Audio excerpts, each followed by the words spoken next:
you doing? Tom again from the ITI Motorcycle Academy.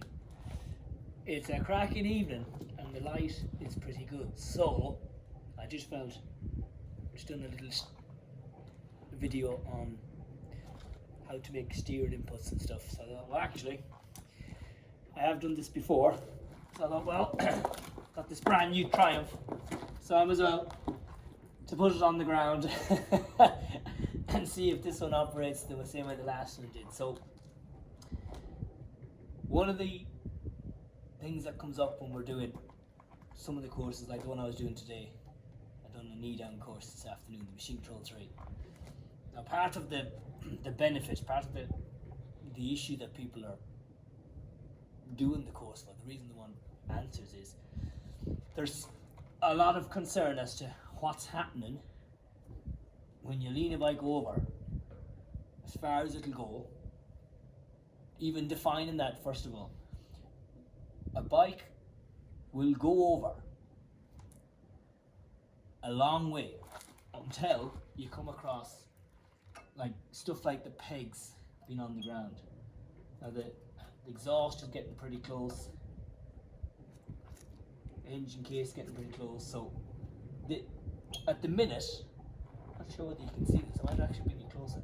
At the minute, the peg isn't actually touching on the ground. Now that's kind of what I want to show you. So let me just, I'm going to bring you a bit closer over here for a second. Over here. Nice.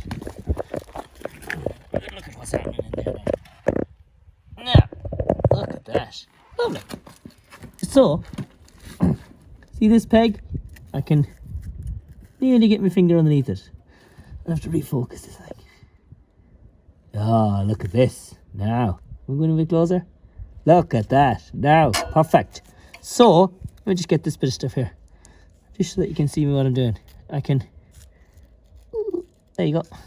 I can put that underneath it. So that peg isn't actually touching the ground right now. But, if I was to add the compression. So, let me just add the compression so you see what's happening. I'm going to compress the back end. Yeah, see that?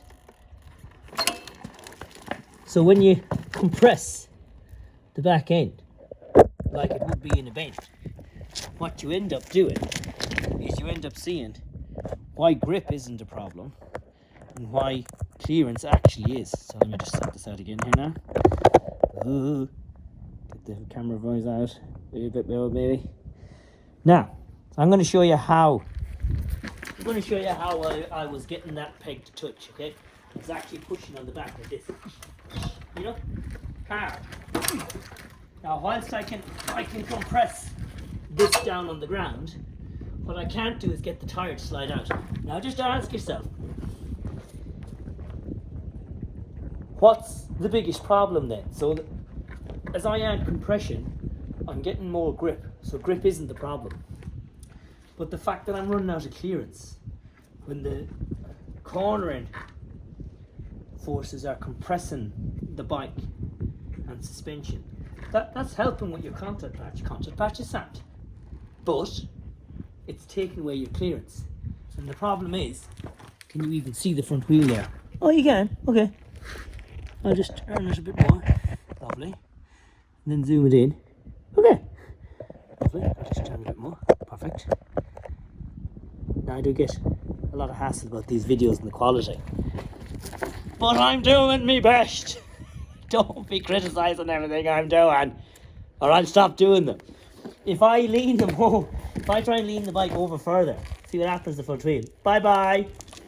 Okay, that's rolling over on top of your head, crashed. Okay, so if you try and lean beyond a certain limit, stuff that shouldn't be on the ground has to take the weight. And now that tire's pretty good when it's on the ground, but not so good there. Okay, so I'm gonna bring you back up here now. Set you back up, lovely. Good job. I think. Yeah. Nearly.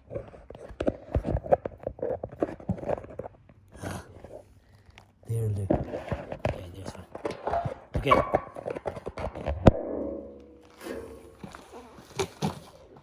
when you're leaning a bike over, I understand why people are worried about grip. I get it. But practically, grip isn't your problem. Your problem is where the peg is. And your foot position then on the peg becomes important. So if I was to bring this over and consider where my foot would be, you know, on the peg. So if your foot is way in on the peg like that, but you're cranking this thing over too much, you're not going to get any warning. So what we would do is, when we're doing like advanced cornering, we would move the foot out. Not a lot, but out enough so that essentially what you're doing is you're getting some kind of warning. You're getting like a feeler gauge, if you want. Something that gives you an indication as to whereabouts you are. We don't want the feet on the ground, ideally. But you're better off having your foot touch the ground than your head, generally. So it's all about learning. What can I do? What can I change with my position on the bike to make it easier to get a measure, to understand how far over the thing is.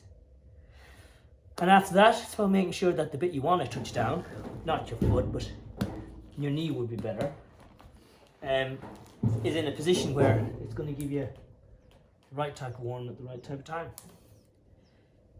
It's that easy. So, not sure whether that helps or not. But like I said, it's a nice evening, so I thought I'd do another one. Thanks for watching. See you later.